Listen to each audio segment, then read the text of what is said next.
Hey everyone, welcome back. Today, we're diving into a topic that's tough but necessary. How we lie to ourselves to stay in toxic relationships, whether it's a romantic relationship, a friendship, or even a family dynamic. Many of us have been there. We convince ourselves that things aren't as bad as they seem, even when deep down we know something's wrong. But why do we do that? One of the biggest lies we tell ourselves is that it's better to stay because it's comfortable. The fear of the unknown can be paralyzing. You might think it's not perfect, but it's better than being alone, or maybe things will change. But this comfort is a trap. Just because something is familiar doesn't mean it's good for you. This is where we start rationalizing. We remember the good times. We focus on the positives and we downplay the negatives.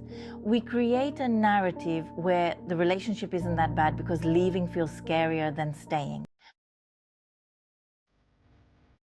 Another lie we tell ourselves is the belief that things will change. You tell yourself, if I just love them enough, they'll treat me better. Or maybe if I give it more time, things will improve. But the truth is, people don't change unless they want to, and it's not your job to fix anyone. We get caught up in this fantasy of potential, how things could be instead of how they are. But holding on to potential keeps you stuck in a cycle of hope and disappointment, never really moving forward. Guilt and obligation are powerful motivators. You might tell yourself, they need me, or I don't want to hurt them. Maybe you've invested so much time that leaving feels like admitting failure. But staying out of guilt doesn't lead to happiness. It leads to resentment. We forget that we're allowed to prioritize our own well-being. The lie is that staying is the right thing to do, because leaving would be selfish. But self-care isn't selfish, it's necessary.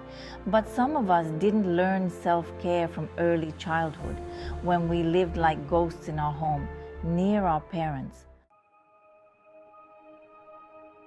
Finally, there's the fear of being alone. You might think, what if I never find anyone else? Or what if being alone is worse than this? But staying in a toxic relationship out of fear only prolongs the pain. And why are we doing this? Because it is familiar to us. This is how we've learned that love is. But I am telling you from my own awful experience that we can learn the real love.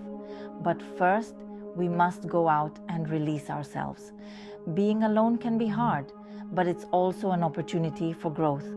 When you're not constantly drained by a toxic relationship, you have the energy to focus on yourself and your own happiness. So, how do you stop lying to yourself? The first step is honesty, being brutally honest with yourself about the reality of the situation. Recognize the lies you've been telling yourself and challenge them. It's not easy at all, but it's worth it. You deserve to be in a relationship that adds to your life, not one that drains you. Remember, you can't change what you don't acknowledge. So acknowledge the lies, break the cycle, and give yourself permission to walk away from what no longer serves you. Thanks for watching, and if you found this video helpful, don't forget to like, share, and subscribe. Please take care of you or find someone who does.